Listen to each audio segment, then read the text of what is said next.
Très bien. Donc, bienvenue dans cette séquence de formation. Je vais vous montrer comment vous pouvez créer votre formation sur System.io. C'est assez simple une fois qu'on a compris le système. Donc, quand vous mettez votre mot de passe et votre identifiant pour ouvrir System.io, vous arrivez souvent sur cette page-là et en haut, vous retrouvez des onglets. Et nous, on va directement pour créer notre formation, aller sur Produits ici et Formation. Voilà, je me retrouve dans l'espace de création de ma formation et pour créer ma première formation ici, je vais faire créer. Je vais faire créer ici et ici, je vais noter le nom de ma formation et en l'occurrence, là, j'accompagne ma cliente dont sa formation s'appelle Programme VAS vers l'accomplissement de soi. Tu m'autorises à donner ton prénom? Oui, tu peux. Oui, OK, ça marche. Donc, Soumaya, la formatrice s'appelle Soumaya. Je mets ton nom de famille Oui, tu ou peux, tu peux. oui? Mmh. Langue française, ta formation. Si tu veux faire un petit descriptif, bah, tu pourras. Là, on va pas le faire, mais tu pourras revenir sur ce paramètre-là. Ça, ce sera l'adresse, URL. Ici, on va juste compléter l'adresse URL, donc que tu communiqueras après à tes clients pour entrer sur la formation. Il faut juste ici, mettre un élément de plus, donc je propose de mettre VAS puisque c'est ta formation, donc c'est VAS, hein, c'est ça? D'accord. VAS, Le mieux l'intitulé, que ça que ce soit soit plus court. court, voilà. Bah, ouais, sinon ça fait des longs URL, donc déjà ça, c'est Et en bien. majuscule, c'est OK sur l'URL? Ouais, je OK. pense, mais tu as raison, peut-être que dans le doute, on va faire VS en milieu. Bien. Le thème, tu peux sélectionner le thème du fond de ta formation. Donc, on peut ne mettre aucune couleur ou sélectionner un fond. Est-ce que dans les couleurs pré-proposées là, tu as une Du couleur qui te plaît? du bleu clair? Voilà. Et puis plus tard, tu pourras le faire, mais tu peux y mettre ta photo, ton logo et ton image de couverture. On va faire un exemple de photo ici. Hop là, je clique dessus, je vais dans mon ordinateur chercher une photo qui peut te correspondre, une photo de toi. Tiens, allez, on va prendre ça. Mmh. Voilà, ça te va pour, Oui, très juste bien. le test? Voilà, s'il y a une page de vente spécifique, qui s'y rattache, si tu as créé des pages de vente, et ben, elles apparaîtront toutes ici. Donc ça, c'est une page de prise de commande, mais tu pourrais rattacher ta page de vente directement. Pas besoin pour l'instant, on fait sauvegarde et ici, voilà, ta formation est créée et elle est visible pour toi. Ça, c'est ton espace formateur. Tu vois tes packs de formation, tu peux voir tes élèves aussi.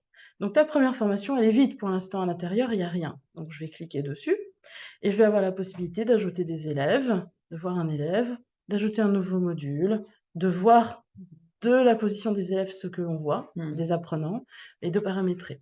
Donc on va faire nouveau module, ici, et on va, ici intituler le nom de ton module. Donc comme on l'a déjà écrit là, et tu as mis tous tes modules ici, j'ai juste à faire un recopier module 1, un copier-coller en fait de ça, pour l'intégrer ici. Module 1, connais-toi toi-même, sauvegarde, on voit que le module 1 est là, et dans ce module-là, je peux ajouter un chapitre.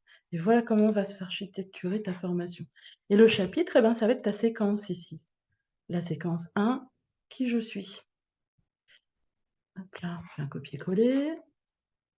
Voilà. Est-ce qu'on veut un délai d'ouverture une fois seulement qu'ils ont terminé la séquence? Peut-être au bout d'une semaine, ils ont accès seulement à la séquence 2. On peut mettre 7 jours, on peut mettre, voilà, on peut mettre un délai. Et puis on peut choisir un template. Alors, là, il y en a 3.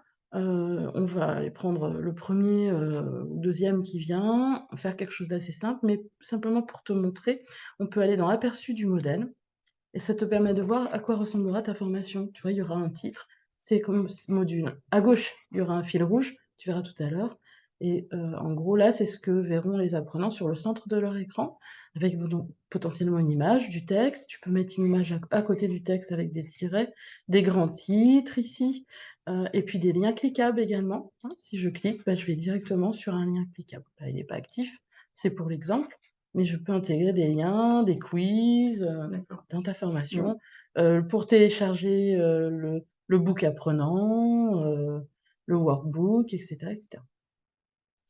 Donc voilà pour l'exemple. Donc si cet exemple te convient, bah, tu le prends et sinon tu vas voir les 2 autres. Tu sélectionnes celui qui te convient le mieux, mais de toute façon tout est modifiable à l'intérieur. OK. D'accord? Donc on va prendre celui-là. Hop, voilà, il est choisi et on va sauvegarder ici. Voilà. Le premier chapitre, c'est qui je suis. Le deuxième chapitre, c'est ta deuxième séquence. C'est celle-là. Hop là. Ici, je fais ajouter une séquence. Même chose. On peut choisir un délai et sélectionner. Alors, l'idée, c'est de garder plutôt le même template, qu'ils se ressemblent. Voilà. Et tu vois, tes deux séquences sont créées. Voilà. Et au fur et à mesure, tu vas pouvoir ajouter toutes les séquences que tu as intégrées ici. Donc, si on vient sur la première séquence ici, j'écoute la bande son. Ça, c'est les consignes que tu donnes à l'apprenant. Et ben, je vais donc ouvrir la première séquence ici. Elle est ouverte en écriture et je peux faire toutes les modifications que je veux à l'intérieur.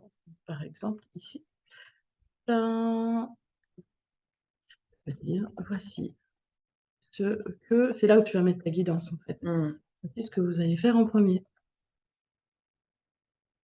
Voilà. Tu peux décider de supprimer la photo, par exemple, si tu estimes qu'elle n'est pas au bon endroit ou tu peux la diminuer et bien sûr la remplacer. Elle est ici, en fait, hein, donc tu vas chercher une image sur ton ordinateur en cliquant là. Tu peux modifier l'image en allant chercher sur ton fichier. System.io, ils ont une banque d'images. Tu peux aller sur Pixabay, qui est une belle banque d'images, tu connais? Oui. Voilà, je la montre ici. Pixabay, et qui te permet de sélectionner si tu veux une image avec des voitures, par exemple. Et ben, tu vas écrire ici, c'est des images libres d'exploitation. Voiture. Voilà, les premières sont payantes, elles ne sont pas libres d'exploitation, elles sont sponsorisées et elles sont entourées d'un pointillés rouges. Mais par contre, toutes les suivantes ce sont des images libres de droit. Donc tu sélectionnes l'image, tu te l'enregistres dans ton ordinateur et ensuite, quand tu es là, tu vas chercher l'image dans ton ordinateur, hop là, à cet endroit-là. D'accord? Ben là, si tu veux diminuer la taille de l'image parce que tu estimes que c'est trop grand, et puis ensuite, en dessous, tu peux mettre du texte. Tu peux mettre le chapitre suivant ici. Tu peux remettre du texte là, des photos, des liens, des bandes son, des vidéos et les liens ici. Donc, si tu veux mettre une vidéo, par exemple, ça va être ici. Hop là, tu sélectionnes une vidéo ici et tu crées un espace pour la vidéo. Alors, des fois, tu lâches, tu la vois pas et en fait, il te l'a installée tout en bas, ici. Et après, c'est une petite manipulation pour la remonter plus haut et pour que le texte repasse en dessous. Et là, tu mets vidéo, et ensuite, donc tu cliques dessus, à gauche, et là, tu vas pouvoir mettre le lien YouTube de ta vidéo. Ta vidéo est déposée sur YouTube en privé, par exemple, personne ne puisse la voir, et ben, tu peux mettre le lien ici, et là, ensuite, ça lance ta vidéo. Elle peut être aussi enregistrée sur mon bureau d'ordinateur, ma vidéo? Non, parce que du coup, sur ton bureau, c'est comme une maison fermée. J'ai pas d'URL. Tes clients n'y ont pas accès, il n'y a pas d'URL. Donc, il faut la mettre quelque part. Une fois qu'on a ouvert ta chaîne YouTube, tu as tes vidéos à l'intérieur. Bah, tu as raison, il faut peut-être créer un lien de partage. Voilà. Créer un lien de partage, il a dû me l'enregistrer. Et ensuite, eh ben, ici, je vais... Hop là. Voilà. Là, j'ai collé mon lien de partage ici. Et on a la vidéo tout de suite que tu fais pour tes apprenants. Voilà. Et du coup, après, si on va visualiser, eux, comment ça se présente, hop, on va ici. Et eux, ils ont leur fil rouge ici, ils ont leur module, leur séquence. Et au centre, tu vois, il y a ta couleur bleue, il y a ta photo. Et ensuite, ils ont leurs consignes, les éléments. Hop, la vidéo. Donc, il suffit qu'ils cliquent sur la vidéo, ça lance la vidéo. Voilà. D'accord. Et donc, à ce moment-là, tu peux leur donner les infos, ça parle, ou leur montrer des éléments comme on est en train de faire en filmant ton écran. Ben, tu as un lien HTML pour mettre l'exercice si tu veux. Voilà, tu vas ensuite, dans ta formation, pouvoir intégrer une image, une vidéo, un audio, un carrousel, un bouton poussoir, un texte, un bloc, voilà, au fur et à mesure. Et voilà, en gros, tu vas créer ce que tu fais là aujourd'hui sur ton workbook en mode Word, eh bien, tu peux faire exactement la même chose ici. C'est ça qui est intéressant. Et du coup, après, tes apprenants, ils n'ont plus qu'à cliquer sur le lien, entrer dans leur formation, et ils seront ici, dans cette communauté, avec le fil rouge qu'ils pourront ouvrir et fermer. Ça marquera leur séquence terminée à chaque fois, au fur et à mesure. Est-ce que tu as des questions, Soumaya? Supposons, j'ai créé tous les chapitres Oui, et là, par exemple, je me rends compte qu'on a mis, pour avant le oui, module 1, je fais faire le module présentation, ouais, tout à fait. pré-démarrage ou un Ouais, truc comme ça. je sors Est-ce que je peux ici, revenir en arrière bien et sûr, redisposer les trucs? sûr. Ici, regarde, tu peux déplacer tes séquences comme ça, en cliquant glissant. Je l'ai prise Oui, et je la clique OK, glisse. oui. OK? Donc tu peux te créer un nouveau là, j'ai créé un module. Tu peux te créer un nouveau module. Voilà, module intro. Voilà. Ouais, je sauvegarde, il est là et tu peux décider de le faire OK, glisser au-dessus. C'est OK. hyper fluide en fait. Ouais. Tu vois? Et System.io a aussi intégré un quiz. Tu peux faire un quiz, dans, dans un module en fait. Donc si je clique sur quiz, alors c'est un quiz simple, hein, à faire, mais hop là, je fais ajouter une question. Ici, je pose ma question numéro 1. Hop là, point d'interrogation. Je fais sauvegarder ma question et j'ajoute une réponse ici. Voilà la réponse. Je dis que c'est la bonne réponse ou si c'est pas la bonne, je clique pas dessus, mais tant que ce soit pas la bonne réponse. J'ajoute une réponse, je clique pour la deuxième réponse. Ça, c'est la bonne. Sauvegarder. Et j'ajoute une troisième réponse qui n'est pas la bonne. Voilà, sauvegarder. Et mon quiz est fait. Là, c'est ma première question. Si je veux ajouter une autre question, je fais ici ajouter une question et ainsi de suite. Et je OK. peux créer un quiz comme ça.